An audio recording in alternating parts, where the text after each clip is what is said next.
When quantum computing is ready for commercial use, AI will not be the same as it is today. The question is what possible trajectories for the development of AI are. The more suitable question today is probably what the applications of AI are. Because at this point, the academic efforts in the last decades bore fruit, and AI proved to be effective in many fields that no one could have imagined some years ago. The issue is that computing based on quantum mechanics is based on a totally different paradigm. Old mechanisms cannot be upgraded to more powerful machines without undergoing fundamental change. In other words, software should be customized to specific hardware. Consider this example. When two cars crash, each driver might have a completely different view of what went wrong. This is true about different social incidents. Let's say a politician makes a decision. How do we humans produce a viewpoint about that decision? What is the mental process? Now, let's say we want AI to inform us about other possible viewpoints about that decision. Let's say we instruct AI to construct an environment based on a set of initial conditions. For example, age, gender, social and economic class, academic background, etc. And we ask AI what would be a typical viewpoint of such a person about that decision.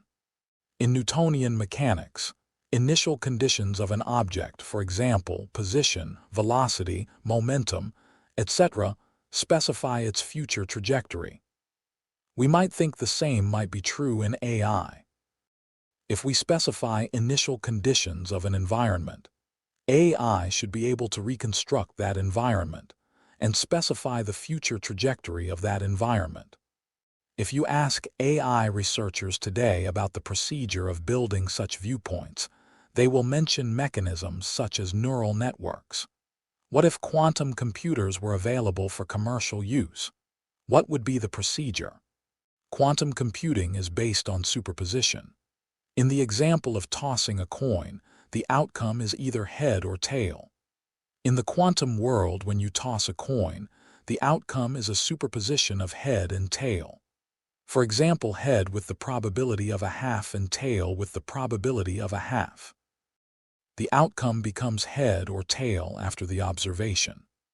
For example, if we observe the outcome to be head, then the superposition of head with the probability of a half and tail with the probability of a half turns into the superposition of head with the probability of 1 and tail with the probability of 0.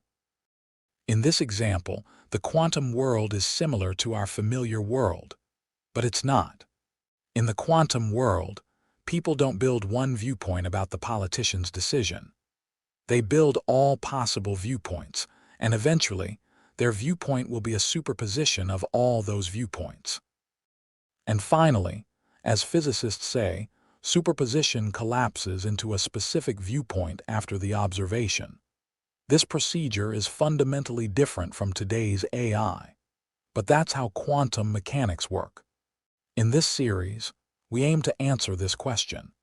Given the initial conditions, that is, the state of quantum computing, the internet, and other deciding factors, what will be the future trajectory of AI?